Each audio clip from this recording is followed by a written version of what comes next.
Hello, and welcome to the Get Lean and Eat Clean podcast. My name is Brian Grin. I'm a certified health coach, trainer, and author.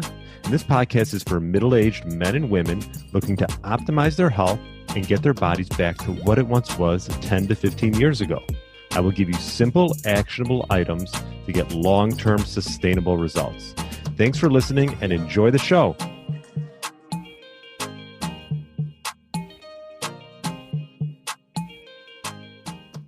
All right, welcome to the Get Lean, Eat Clean podcast. My name is Brian Grin. I hope you had a great weekend, and hopefully you listened to my interview with Dr. Alan Bauman. Dr. Bauman is the founder and CEO of Bauman Medical. They're an international leading treatment center in the field of hair restoration, and we touched all about ways men and women can help maybe prevent hair loss through lifestyle routines, through some of the latest advancements in hair restoration, also through supplements for strong hair, and much, much more. So definitely was an interesting topic. Dr. Bauman's been doing it for a long, long time, and I thought it'd be beneficial to have him on the podcast. So hopefully you enjoy that one. And if you haven't, check out episode 300, my interview with Dr. Alan Bauman. Now on today's micro podcast, we're going to get back to the basics. I know sometimes I go off a little bit on different tangents. Last week, we touched on a very interesting compound, polyphenol compound. But today, we're going to touch on the quality of your sleep and the importance of having a sleep routine. And the reason this topic came up was I had a client who was just over, and we mainly talked about how he's been having trouble falling asleep. And so we sort of dove into what was affecting him, and it made me think. I said, you know what, let's get back to the basics today. If I was going to take a poll of how many people have a solid sleep routine, I don't know. I'd hope it'd be north of 50% of the people listening, but maybe it's not. You know, if it's 20, 25%, whatever it is, if you don't have one, let's come up with one. It doesn't have to be perfect, and it doesn't have to be the exact same for everybody. But I think there's some basics that you should sort of abide by, and I wanted to hit on those today. So the first thing, and I discussed this with my client just about an hour ago, is he tends to eat late. And so we talked on figuring out a way to get those meals a little bit earlier in the evening. My wife and I we're all about having early meals. And, you know, part of the reason you want to sort of eat on the earlier side, not too close to bedtime, is, first of all, it should help improve your sleep. For one, it'll help improve digestion, and potentially, just looking through some studies, might even help reduce some blood pressure. So there's definitely benefits of eating earlier. You know, you've heard sort of circadian rhythm.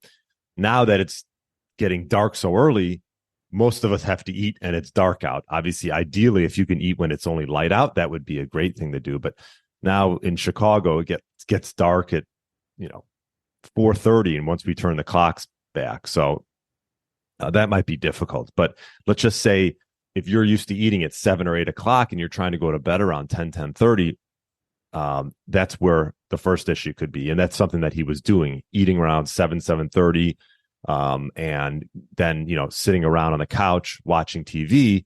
Now, hey, nothing wrong with vegging out and enjoying yourself. But another thing that we talked about after dinners is going on short walks. And this will help with, again, improving digestion, maybe preventing some acid reflux, and help get you to sleep and improve the quality of your sleep. So making sure that we're not eating too close to bed, I would say maybe the rule of thumb, I would say, would be 3 hours giving yourself. So if you do eat around 6:37, that's fine. But, let's just say you want to go to bed at 10:30. Doing a small walk after meal, this has been talked about for a long time, years and years, is the fact that walking can help. Even just a small walk. There are some studies showing that even just 2 minutes of walking can help with blood sugar regulation after the meal. So digestion, blood sugar regulation, maybe even improving blood pressure. These are things that walking after eating can really be positive benefits. So I'm a big fan of that. So the second thing we implemented was we made sure that we weren't eating too late, giving yourself at least 3 hours before bed. I would say 3 to 4, ideally. Then going for a short walk if it's dark and cold. If you have a treadmill, great.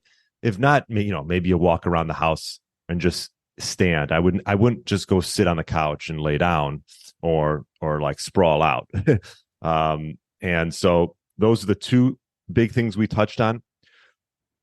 The other thing is making sure that you're not having a lot of screen time too close to bed. Now, these glasses that I'm wearing, so if you're watching on YouTube, these are sort of the daytime blue light blocking glasses. But I do find a difference when I wear these throughout the day. Less eye fatigue for sure if I'm in front of a screen all day. So you can get these during the day. And then I don't have the other ones right here, but it's almost like an orange lens. I'm sure you've seen it.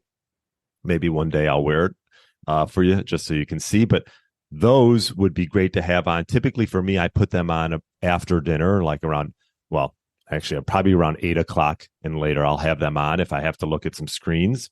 But I do make sure that I give myself at least around an hour of just no screens, because the glasses are great, but it's not 100% prevention of looking at blue light blocking screens. And there's studies showing that if you're looking at screens late at night, it suppresses melatonin because your body thinks it's in the middle of the day because it's looking at the blue light. So that could be an issue. And that was something that he was, watching TV right before bed.